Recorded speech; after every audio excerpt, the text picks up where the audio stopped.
So let's talk about frame reinforcement. Now when you're doing a regular like lay and play they call it car, where you're just going to raise the car, lower it just, you know, for normal driving, kind of like air ride, you don't have to do any kind of reinforcements. But when you start talking about three-wheeling and especially hopping, you have to do reinforcements. As far as three-wheeling, the main things you need on a smaller car like this, like a G-body, the main things you need are the rear arches reinforced. Because you gotta think about it, when you're up on three wheels, whatever car, or excuse me, whatever side you're lowering down on, that's supporting a lot of the weight of the vehicle. And on top of that, you gotta reinforce the rear end for the same reason. I mean, you look how skinny that is, and imagine all the weight of the car on one half of that. Now my reinforcement kit, I just went ahead and bought a kit from Hoppo's. Great guys in California. They've been doing hydraulics probably longer than I've been alive. But they sell pre-cut reinforcements for pretty much any car you need. This is for the rear arches, 3/16 of an inch, I believe. And this is for the rear end. It's substantially thicker, but it will go something like that, just to add some extra strength to it. Same for the rear end.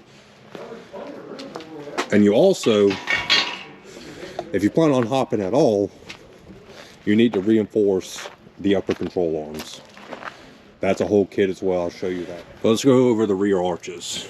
Rear arches are pretty simple. Like I said, it's pre-cut. So you can see it pre-cut, so all you really got to do is throw it up there, mark it out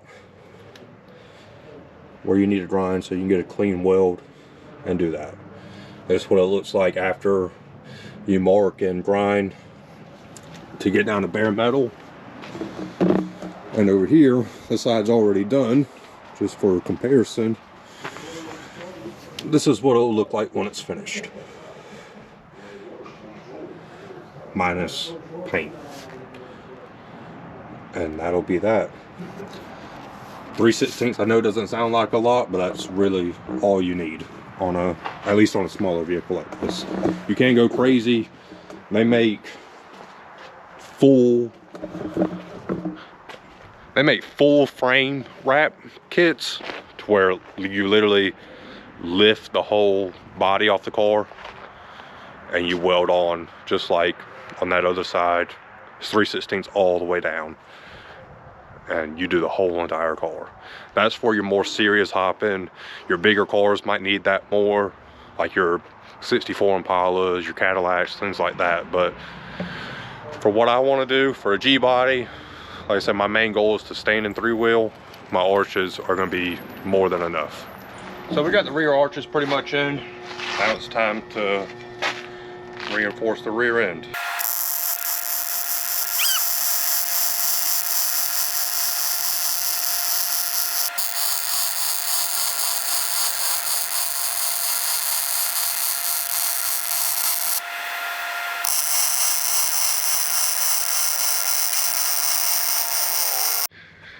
So we got the rear arches in. You can see we just threw some paint on them. As you can see, we got the rear arches in. We just threw some paint on to make them prettier. Other side, rear end reinforced. Neat, you see how thick it is. So this thing's definitely not going anywhere. You'll see a lot of times people will fully mold it in right here just so there's not a gap. It's not needed, but it does look better. But this, just being a street car, wasn't too genuinely concerned about it. You're not even supposed to weld along the pumpkin head right here, so it's just aesthetic purposes at that point. What most people do, they'll get about a 7-inch piece of C-channel, and they'll just use that whole thing, and where your springs can sit perfect in it. This, we just had it laying around, so what we're going to end up doing, you can see this line, we're going to cut it in half and then we're going to put another 1/4 inch piece on top of it, go all the way down to make it one piece again to extend it out. So in the long run, it'll be pretty much the same thing. It'll be just as strong, if not a little bit stronger. But yeah, right now, already cut it to fit. So now I'm gonna cut it in half and we'll go from there.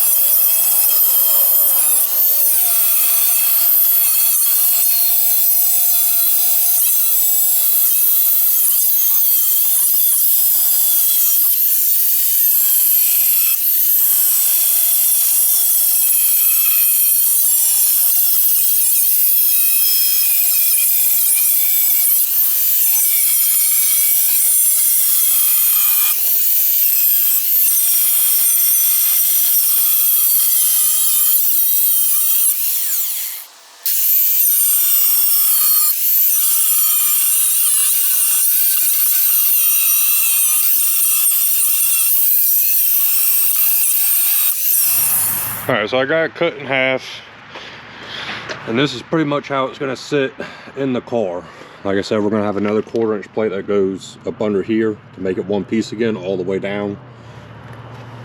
And then we're gonna cut where the spring is, we're gonna cut basically little cups in there for it to go down into, and that'll hold the spring in place. And then yeah, we'll go from there. This is the chain bridge, like I said. These are 2-ton pre-cut springs. The cylinder will go down through here. We'll cut another little hole through the middle, and it'll stick up through the trunk pan. We also got the chain bridge completed, so you got to throw some paint on it and get it welded in the car. But this is also for reinforcement as well as a pivot point for 3-wheeling. Your chains will be mounted as close to the center as you can get them right here on some little 2-inch square tubing. And these are your power balls. These are mounted onto the rear end, onto another little C channel. And then the bottom chain bracket will be as close to this as we can get it. On the other side, you see, I don't know if you can see that, but you see where we just cut the little C channel in half and extended it out. So this is welded in between the rear arches on the ends. I'm trying not to touch it too much because it might fall. And this sits up as close as we can get it to the trunk floor. And then the rest of this, probably another 2-3 inches, will stick out through the trunk floor. So we're gonna clean this up, but it'll stick out through here to probably about right here. And then that's where you put your fitting for your hydraulic hose. And with the chains, you want them to be a few lengths shorter than the length of your rear cylinders. So these are 14-inch cylinders I'm putting in the rear, so I'm gonna have 12 lengths, between 11 and 12 lengths of chain, just so you don't blow out a cylinder, keep it in place, and like I said, just for that pivot point. So these are going to be mounted as close to the center on the chain bridge as we can get it, and then as far out on, or as close to the springs as we can get it on the rear end. So it's going to be something like this. And then when it extends out and tightens all the way up, it becomes a pivot point. So as you go up on one side, when the chain tightens up, the rear end will actually, right here will be a pivot point for the vehicle. So you tighten up, and then you got more to go up with your cylinder, and it's going to push the left side of the car up if you're raising the left side, and the whole thing's going to tilt right here where my fingers are, and it's going to tilt, and that's what makes your 3-wheel easier. It's also reinforcement, so you're not just having the springs resting on that weak floor pan in the trunk. don't know if you noticed that before, but this car wasn't chain bridged before, and you can see where it's was bowing the floor up, but that bridge will solve that problem. So this is the chain bridge fully installed. See, it goes straight up through here. These are the factory spring purchase, so the springs are going to be in the factory location. Same thing on this side. As you can see, it's just another reinforcement pretty much between the two rear arches. Then our chain brackets will go somewhere in here, as close to the center as we can get them. Come down at an angle to the rear end, and that will give us our pivot point to 3-wheel. But that's that.